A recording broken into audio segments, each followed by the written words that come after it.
Hello everyone, welcome to Current Affairs MCQs program. Let's begin with previous day's practice question.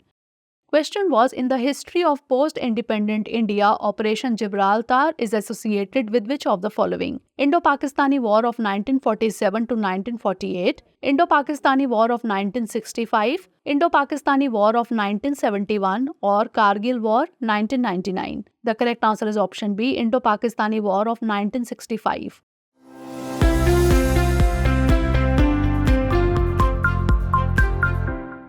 Launched in August 1965, Operation Gibraltar was a covert, Pakistan-backed guerrilla attack that aimed to draw on anti-Indian sentiment and foment a rebellion against the Indian government in Kashmir. It was designed to infiltrate several columns of trained and well-armed Mujahideen and Razakars led by Pakistan Army majors into Jammu and Kashmir. This signaled the start of hostilities and eventually resulted in a full-scale war. Hence, option B is the correct answer. Now let's begin today's episode. First question is, consider the following statements regarding steel slag. 1. It is rich in metal oxides that can be upcycled into valuable end products. 2. Because of its large load-bearing capacity, it is used in road-based coarse material in the same way as gravel. Select the correct answer using the codes given below. 1 only, 2 only, both 1 and 2, or neither 1 nor 2. The correct answer is option C, both 1 and 2. Steel slag is rich in metal oxides and other useful minerals that can be upcycled into valuable end products and minimize waste. Hence, statement 1 is correct. It hardens when it reacts with water with a hydraulic property that provides increasing strength over time. Because of its large load-bearing capacity, it is used in road-based coarse material in the same way as gravel. Hence, statement 2 is correct. Hence, option C is the correct answer. Next question, consider the following statements about nanocomposite. 1. It is a combination of 2 or more materials of which at least one is a nanomaterial. 2. It can be used in catalysis, energy storage, sensors, optoelectronics, biomedical fields, coatings, and renewable energy production. Which of the above statements is or are correct? Only 1, only 2, both 1 and 2, or neither 1 nor 2. The correct answer is option C, both 1 and 2. A new metal oxide nanocomposite has been developed by researchers at the Institute of Advanced Studies in Science and Technology that can be used as a sustainable technology for cleaning up the environment. The nanocomposite is a combination of 2 or more materials of which at least one is a nanomaterial. Hence, statement 1 is correct. Nanocomposites can be used in catalysis, energy storage, sensors, optoelectronics, biomedical fields, coatings, and renewable energy production. Hence, statement 2 is correct. Institute of Advanced Study in Science and Technology located in Guwahati is an autonomous institution of the Department of Science and Technology. Hence, option C is the correct answer. Next question, consider the following statements. 1. Cement, coal, crude oil, and telecommunications are included in the list of index of 8 core industries. 2. The 8 core industries comprise around 40% of the weight of items included in the index of industrial production. Select the correct answer using the codes given below. 1 only, 2 only, both 1 and 2, or neither 1 nor 2. The correct answer is option B, 2 only. Cement, coal, crude oil, electricity, fertilizers, natural gas, refinery products, and steel are included in the list of index of 8 core industries. The ICI measures the combined and individual performance of production of 8 core industries. Hence, statement 1 is not correct. The 8 core industries comprise 40.27% of the weight of items included in the index of industrial production. Hence, statement 2 is correct. Hence, option B is the correct answer.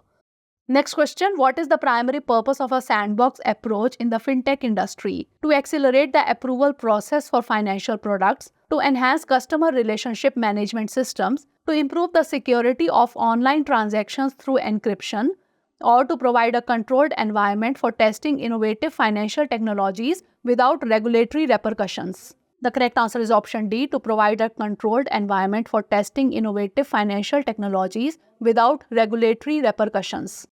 A sandbox approach provides a controlled environment for testing innovative financial technologies without regulatory repercussions. It means experimenting and learning before finally adopting a technology or system. This approach helps in containing the impact of failures.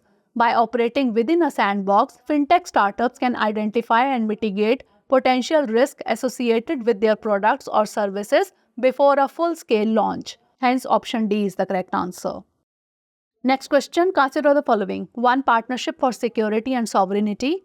2. Partnership for the planet. 3. Partnership for the people. 4. Partnership for strategic minerals. Which of the above mentioned are part of the Indo-French roadmap Horizon 2047? 1, 2 and 4 only, 2 and 3 only, 1, 2 and 3 only, or 1, 2, 3 and 4? The correct answer is option C, 1, 2 and 3 only. Indo-French roadmap Horizon 2047. To mark the 25th anniversary of the Indo-French partnership in 2023, both countries agreed to adopt a roadmap to set the course for the bilateral relationship up to 2047 called Horizon 2047. 3 pillars of the Indo-French roadmap Horizon 2047 are partnership for security and sovereignty, partnership for the planet, partnership for the people. Hence, option C is the correct answer. Next question, with reference to the motion of thanks, consider the following statements. 1. The address of the President is discussed in the lower house of Parliament only on a motion called the motion of thanks. 2. It is put to vote at the end of the discussion. 3. Its failure to pass in the House amounts to the defeat of the government. How many of the statements given above are correct? Only 1, only 2, all 3, or none? The correct answer is option B, only 2.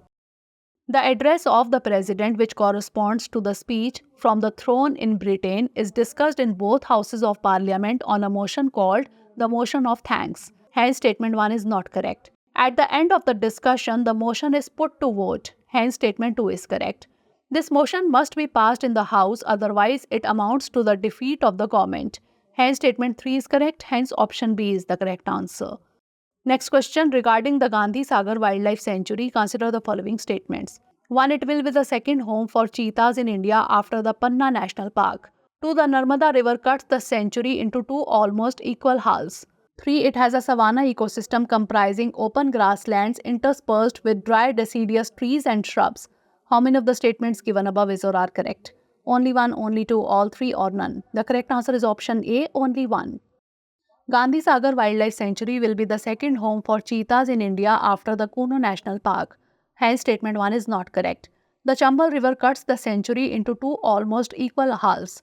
The Gandhi Sagar Dam, constructed on the river in 1960, lies within the area of the sanctuary. Hence, statement 2 is not correct.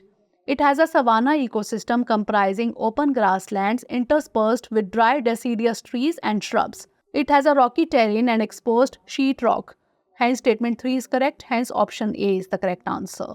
Next question, what is the primary purpose of classifying a loan as a special mention account in banking? To denote loans that are performing exceptionally well, to identify loans that are overdue but not yet classified as non-performing assets, to categorize loans that have been repaid in full, or to highlight loans that have been written off. The correct answer is option B, to identify loans that are overdue but not yet classified as non-performing assets. Special mention accounts or SMAs are those assets or accounts that show symptoms of bad asset quality in the first 90 days or before it is identified as non-performing assets. Its primary purpose is to identify loans that are overdue but not yet classified as NPAs. The classification of SMAs was introduced by the RBI in 2014 to identify those accounts that have the potential to become NPA. Hence, option B is the correct answer. Next question, which of the following statements is or are correct regarding the Mantri Kisan Samman Nidhi or PM-Kisan? 1. It is a central sector scheme launched to supplement the financial needs of landholding farmers subject to exclusions. 2. The amount is transferred to the state government for onward disbursement to the farmers. 3. It also seeks to provide Rs 3,000 as a monthly pension to the small and marginal farmers once they attain 60 years of age. Select the correct answer using the codes given below. 1 and 2 only, 2 and 3 only, 1 only, or 1, 2 and 3. The correct answer is option C, 1 only. The PM-Kisan is a central sector scheme launched to supplement the financial needs of all cultivable landholding farmer families across the country subject to certain exclusion criteria. Hence, statement 1 is correct.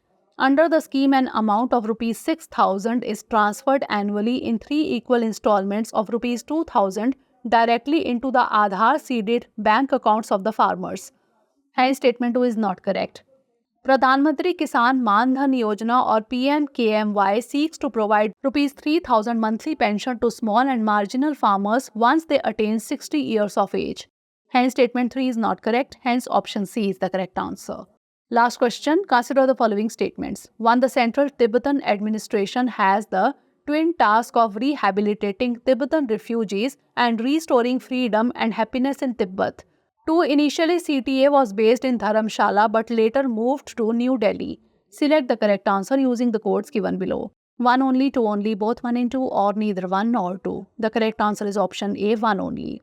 Right from its inception, the Central Tibetan Administration has set itself the twin task of rehabilitating Tibetan refugees and restoring freedom and happiness in Tibet. Hence, statement 1 is correct. On 29 April 1959, His Holiness the Dalai Lama established CTA in the North Indian hill station of Mussoorie. In May 1960, it was moved to Dharamshala. Hence, statement 2 is not correct. Hence, option A is the correct answer. Now moving on to practice question. Consider the following statements regarding bio-bitumen.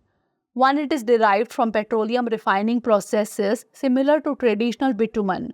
2. It can be used as a modifier to improve the properties of traditional bitumen. 3. It can be used as a regenerator to restore the elasticity and functionality of aged asphalt pavements. Which of the statements given above is or are correct? 1 only, 2 only, 1 and 2 only, or 2 and 3 only? Send the answer of this question in the comment section. Stay tuned for the next episode. Thanks for watching. For more informative content, like, share and subscribe. And do not forget to press the bell icon to get the notifications.